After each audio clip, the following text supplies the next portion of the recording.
In June.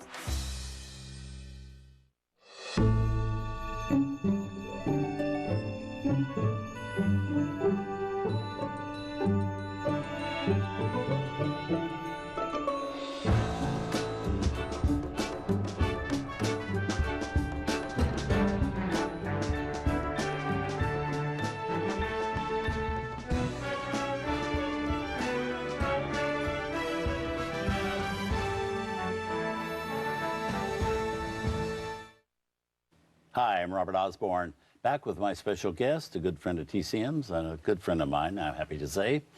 Welcome back, Robert Wagner. Thank you so much, Robert. Good to have you here. Thank you. Now, the next film in our Robert Wagner double feature is A Kiss Before Dying from 1956, co-starring Joanne Woodward, Mary Astor, and Jeffrey Hunter. Now, one of the reasons that we're showing this right after With a Song on My Heart is that was the very beginning of your career. This is only a few years in, but it's a totally different type of part than you usually play. Yeah, this was a... You're not a nice guy in this movie. No, this was a good piece of work. Yeah. I enjoy doing this. This was a story that was written by Ira Levin, and it was his first novel. My sister saw, it was in a magazine, like I think it was in Red Book or something like that, one of those magazines.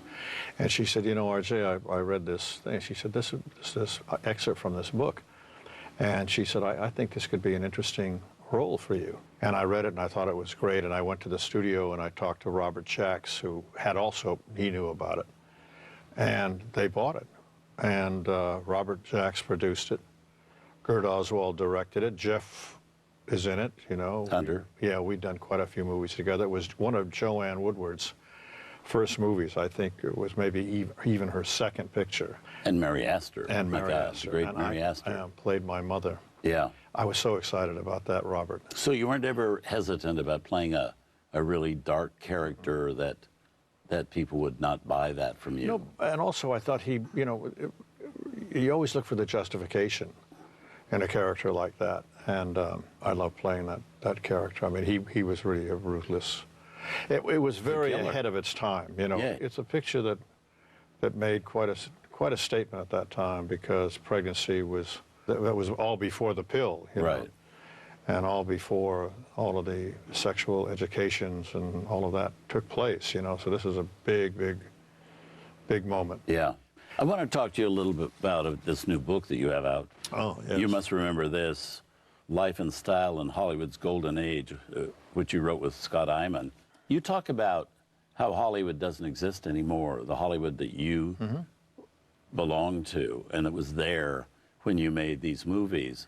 Did that like disappear overnight to you, or was that a slow thing in coming? Sometimes it seems like it's overnight. And to me, I looked around and it was gone. I never thought it would be gone.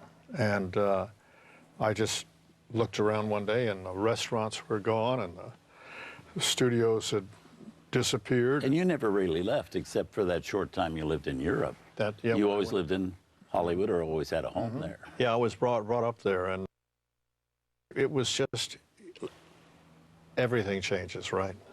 Everything in life changes. We all evolve, and it goes on. This is my take on it, and I never thought it would end. What do you miss most about this Hollywood? It was much more intimate.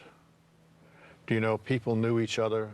It wasn't as transient as it is now, but that's true in our lives, and everything that we're involved in is like that. The corporate influence wasn't as involved then. It was owned by the moguls, by families.